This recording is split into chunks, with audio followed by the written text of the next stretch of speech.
नमस्कार, मनातल्या कथा चॅनलवर आपलं स्वागत आहे. ओढ तुझ्या प्रेमाची भाग 3 पूर्वार्ध. गेल्या भागात आपण पाहिले की घरी आल्यावर राधा राजचा विचार करत असते. आईलाही कॉलेजमध्ये जे घडलं ते सांगते. कधी नव्हे ते कोणत्याही मुलाबद्दल इतका विचार केला नव्हता. राजचं वागणं मात्र मनात घर करून बसलं होतं. आता पाहू पुढे. राधा आवडीने कॉलेजला जाऊ लागली. राजला पाहणं तिला सुखावणारं होतं. ओवी मात्र राजला पाहिलं की रागराग करत असे. तो डोक्यातच बसला होता. राज आणि राधा दोघांच्या मनात नकळतपणे प्रेम फुलू लागलं. एकमेकांशी बोलत नव्हते, मात्र ओढ लागली होती. राजला राधाशी मैत्री करायची होती. राज देखील तिला चोरून पाहू लागला होता. राधाच्या गोड स्वभावाने त्याचं मन जिंकलं होतं. अमोल मात्र हे सारं पाहत होता. एक दिवस अमोलने विषय काढला. राज, काय मग प्रेमात पडला की काय? मी आणि प्रेमात? नाही रे, मी कशाला कोणाच्या प्रेमात पडू. मुळात माझ्यासारख्या मुलावर प्रेम कोण करणार? वहीवर काहीतरी लिहित तो म्हणाला. अमोलने त्याच्या हातातून पेन घेतला. राज, माझ्या डोळ्यात डोळे घालून खरं सांग, मला तुला राधा आवडते ना? अमोल त्याच्या उत्तराच्या प्रतीक्षेत होता.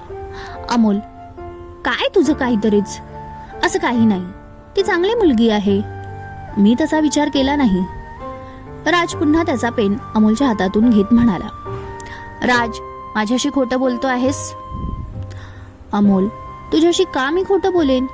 मी खरं काय ते सांगतो आहे. ती चांगली मुलगी आहे, बस इतकंच काय ते मला ठाऊक.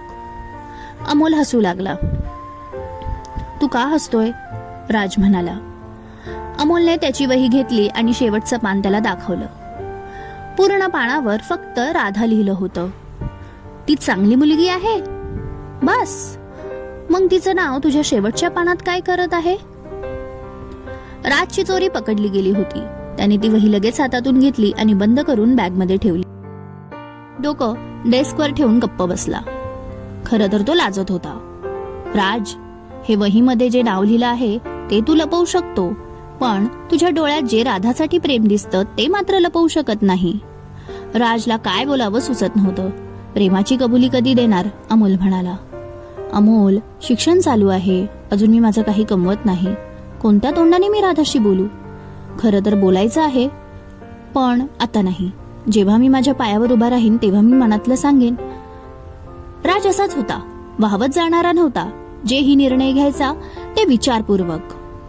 राज, तू जे बोलतोय ते बरोबर आहे, पण कोणी दुसऱ्याने तिला प्रपोज केलं तर? अमोल, मी तिच्यावर मनापासून प्रेम करतो. मला पूर्ण विश्वास आहे ती कोणालाही हो बोलणार नाही. आणि जर ती दुसऱ्या मुलाला हो म्हणाली तर? अमोल म्हणाला. असं होऊच शकत नाही. राजला राधावर पूर्ण विश्वास होता. तिच्यावर तो खरंच प्रेम करत होता. त्यामुळे त्याला विश्वास होता कोणीही तिला प्रपोज केलं तर ती हो म्हणणार नाही.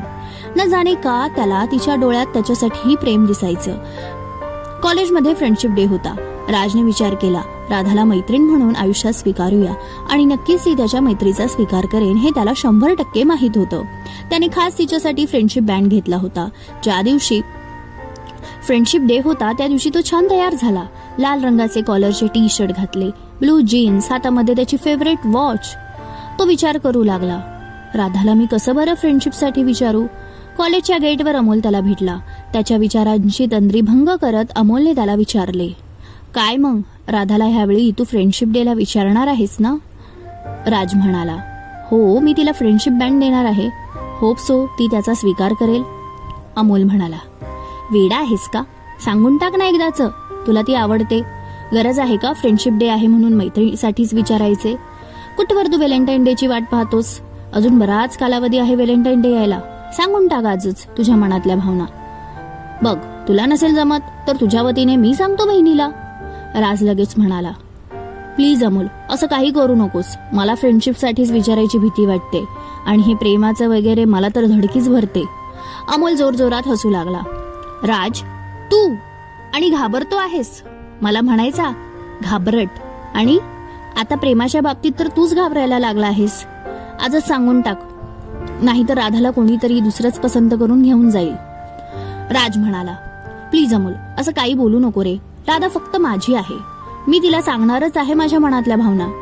तुला तर मी सांगितलं आहे ना, फक्त मला वेळ पाहिजे. मला स्वतःच्या पायावर उभं राहायचं आहे आणि त्यानंतर ह्या सर्व गोष्टी. आत्ताच सांगून काय उपयोग? पहिलं मला वाटतं मैत्रीचं निखळ नातं निर्माण झालं पाहिजे, तर पुढे जाऊ शकतो. असं डायरेक्ट प्रेमाबद्दल कुठे मी बोलणार. फार विचार करत बसला आहेस. अशाने तर तू ह्या जन्मी तिला प्रपोज करू शकशील की नाही मला दाट शक्यता आहे. राज म्हणाला. अमोल, मी तिला नक्की प्रपोज करणार. बघ, तुझ्या समोर मी तिला प्रपोज करणार. अमोल म्हणाला. बरं, ठीक आहे, मी वाट बघतो त्या दिवसाची. चला मग, आज मैत्रीचा हात पुढे करायचा आहे. राज आणि अमोल दोघेही वर्गात जाऊन बसले. राधा अजूनही आली नव्हती. राज वाटच बघत बसला होता की राधा कधी येते. तितक्यात राधा आणि ओवी आली. राधाने गुलाबी रंगाचा चुडीदार घातला होता, गळ्यामध्ये मॅचिंग पेंडंट आणि सुंदर असे कानातले. हलकासा मेकअप केला होता. तिचं रूप अजूनच खुलून दिसत होतं. ती सुद्धा आज ह्याच विचाराने आली होती की राजशी मैत्री करायची. ती देखील आल्याला राजला शोधत होती. राजवर लक्ष जाताच तिने पाहिलं की राज देखील तिलाच बघत आहे. दोघांची नजरानजर झाली. तिने लगेच नजर खाली गेली. ती स्वतःच्या जागेवर जाऊन बसली. कधी एकदाचं लेक्चर संपत आहे असं झालं होतं. राजला तर राहवतच नव्हतं. लेक्चर संपल्यावर सगळे बाहेर आले. राधा आणि ओवी कॅन्टीन मध्ये जाऊन बसल्या. राज आणि अमोल दोघेही कॅन्टीन मध्ये गेले. राज घाबरतच राधाकडे गेला आणि म्हणाला, राधा, आज फ्रेंडशिप डे आहे, माझी मैत्रीण म्हणशील? राधा काही बोलणार तोच ओवी बोलून गेली. नाही, राधाला काही तुझी मैत्रीण म्हणण्यात इंटरेस्ट नाही, तू जाऊ शकतोस. राधाने ओवीकडे आश्चर्याने पाहिले. ओवी, काय हे, असं किती दिवस राग घेऊन बसणार? ती राजकडे पाहून म्हणाली. सॉरी हा राज, तिच्या मनात असं काही नसतं, फक्त राग जरा जास्तच आहे. नाही तर ती खूप चांगली आहे, ती ओवीची बाजू सावरत म्हणाली. तिने देखील राजसाठी छान फ्रेंडशिप बँड आणला होता. राधाने स्वतःचा हात पुढे केला. राजने तिला फ्रेंडशिप बँड बांधला. राधानेही त्याच्या मनगटावर फ्रेंडशिप बँड बांधला.